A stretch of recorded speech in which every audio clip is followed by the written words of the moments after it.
Assalamualaikum warahmatullahi wabarakatuh.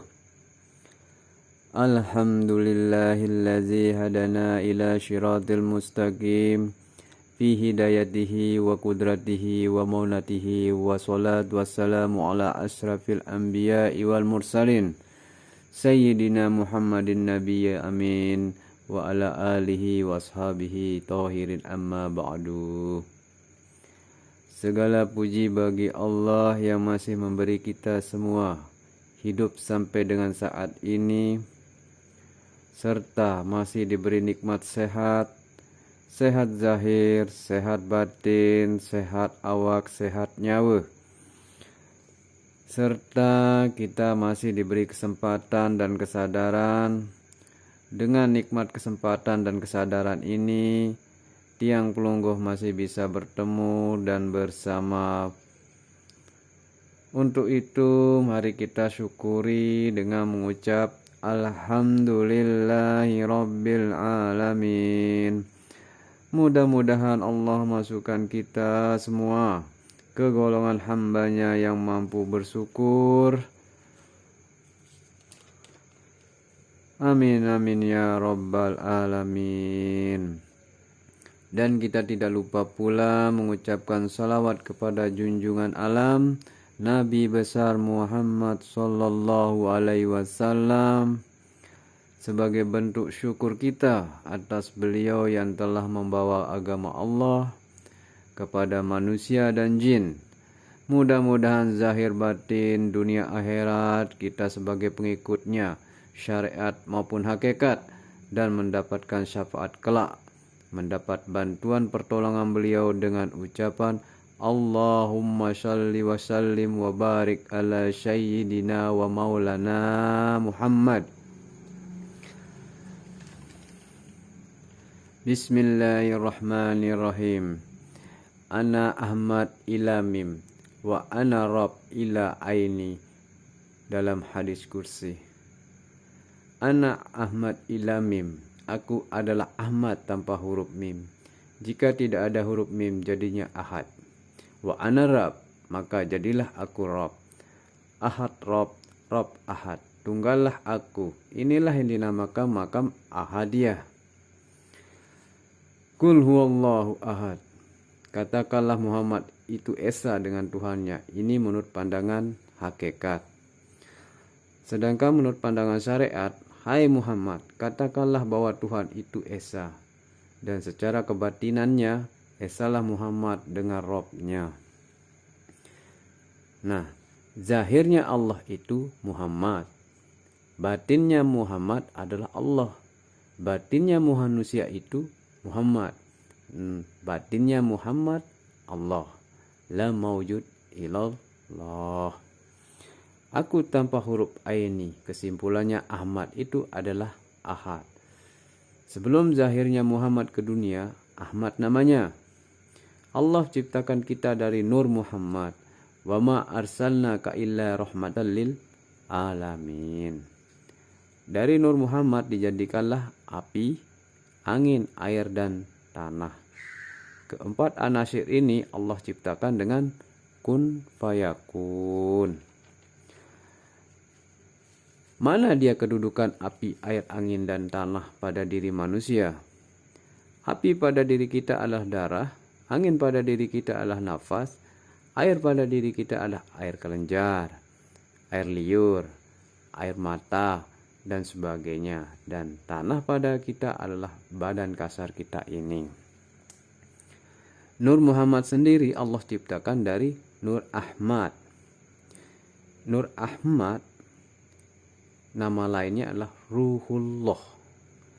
Ruhullah merupakan umul ruh atau induknya ruh. Atau kita bisa kasih istilah Ar-Ruh Al-Akbar. Ruh yang maha agung. Ruh yang maha besar.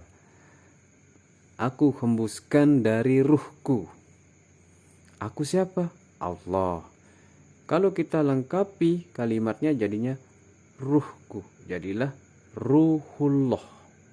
Ruhullah yang disebut tadi adalah Ahmad.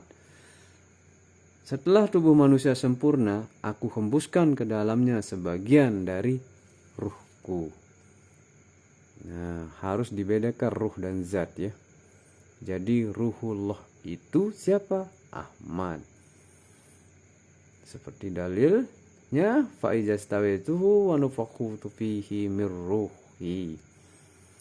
Allah yang ahad meniupkan pertama kali ruhnya.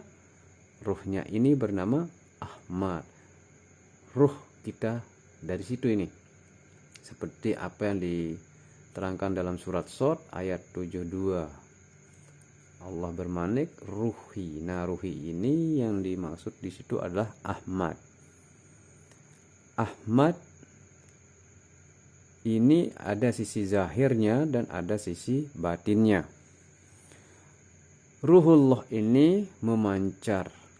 Nah, dan pancarannya ini yang bernama Nur Muhammad. Ruhullah ini sisi batin kita. Nur Muhammad ini zahir kita. Dari Nur Muhammad lah tercipta 4 anasir kehidupan seperti api, angin, air, tanah. Ini kalau di dalam ilmu tafsir ini dinamakan tafsir isyari atau tafsir isyarat. Ada 3 jenis tafsir di sini ya. Tafsir bil maksur seperti riwayat hadis, riwayat Imam Bukhari. Kemudian tafsir isyari atau isyarat. Kemudian ada tafsir bil ra'yi, yaitu tafsir yang menggunakan logika atau tafsir rasional. Pada isyari ada yang masuk ke dalam kolbu, ada juga yang masuk ke dalam roh ini. Nah, kembali ke ruhullah sendiri, yaitu ruhullah ini pancarannya itu berjumlah 124.000, makanya jumlah pada para nabi itu 124.000. Pada istilah hakikat, sifat itu adalah zat. Yang dimaksudkan ini sifatnya zat ya. Sifat yang nampak. Sifat yang nampak. Zat gaib pada sifatnya sendiri. Pada saat sifat ini nyata, maka gaiblah zat ini pada sifatnya. Ya nur, ya sifat, ya rasa, ya hidup. Hidup ini ya sifat Allah, makanya hidup yang nampak. Zat gaib ke dalam hidup. Maka jelaslah zat batinnya sifat. Ini yang membuat hidup. Zat Allah inilah yang hidup. Ini jadi nyawanya Muhammad. Muhammad ini nyawanya kita semua. Nyawanya Muhammad adalah hidupnya Allah. Hidup ini zatnya Allah. Nah, inilah yang harus kita cari bersama. Batinnya nyawa harus kita ketahui ya. Di mana di dalam tubuh kita semua ada hati. Di dalam hati ada ruh. Di dalam ruh ada nur. Di dalam nur ada rasa. Dan di dalam rasa ada aku. Hanya aku yang ada. Inilah dinamakan makam ahadiyah. Makam diri zat Allah. Maka fanakanlah diri kita. Fanakan diri kita. Tiada yang berwujud kecuali hanya Allah. La mawjud illallah. Penglihatan kita, pendengaran kita, penciuman kita tenggelam di dalam kebesaran Allah. Kita tiada melihat, kita tiada mendengar, kita tiada bersuara. Semuanya itu adalah keadaan Allah, bukan keadaan kita. Maka kaji dan pelajarilah sifat 20 yang ada pada Allah. Sebagai contoh, sifat melihat pada Tuhan dinamakan basyar. Basyirun kenyataannya pada makhluk. Sifat mendengar pada Tuhan dinamakan sami. Samiun kenyataannya pada makhluk. Sifat bersuara pada Tuhan dinamakan kalam. Mutakalimun kenyataannya pada makhluk. Sifat hidup pada Tuhan dinamakan hayat. Hayun namanya pada makhluk. Ini adalah contoh sifat 20 pada Allah, ada juga pada makhluk ciptaannya. Dengan dalil sifatul khaliq fil makhluk. Sifat Tuhan yang menciptakan ada pada makhluk yang diciptakannya. Di dalam dalil lain juga disebutkan suratika surati asma'i. Kesimpulannya, zahirnya Allah Muhammad, batinnya Muhammad Allah.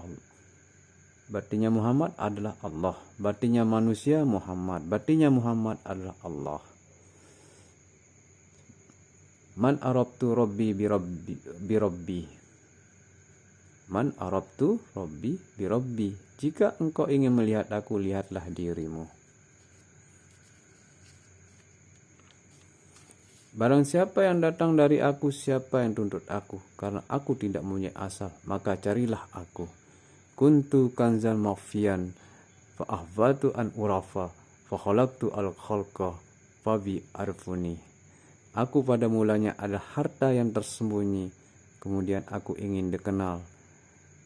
Kuciptakanlah makhluk, maka melalui aku mereka kenal aku. Maka daripada itu ketahuilah akhiruddin ma'rifatullah. Ya, ini kuncinya akhiruddin ma'rifatullah. Bagaimana hakikat akhiruddin ma'rifatullah? Yaitu rupa dan rasa dalam diri kita. Rupa ini yang nampak, yang tidak berubah, kekal, nampak jelas di tubuh Adam. Tubuh kasar ini yang dinamakan Adam, batinnya namanya Muhammad. Panakan jasad kasar ini ke dalam rupa dan rasa.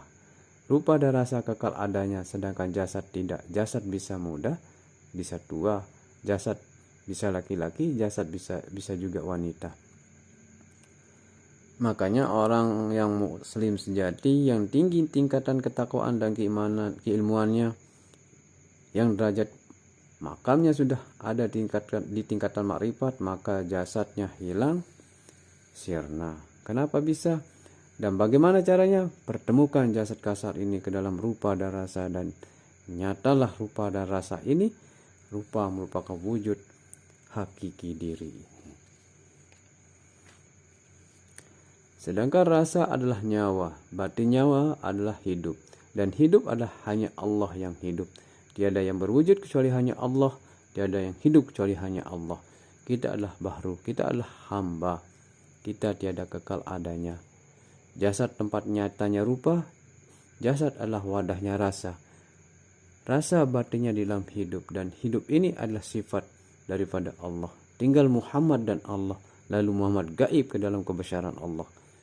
Wujuduka hijabuka fa illam takunu annafa, wujuduka fala tasilu ilaih.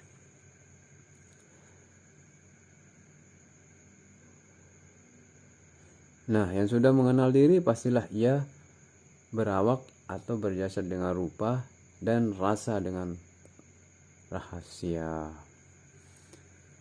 Zahir ini adalah syariat, hati adalah tarekat, roh adalah hakikat, dan rahasia ini adalah ma'rifat.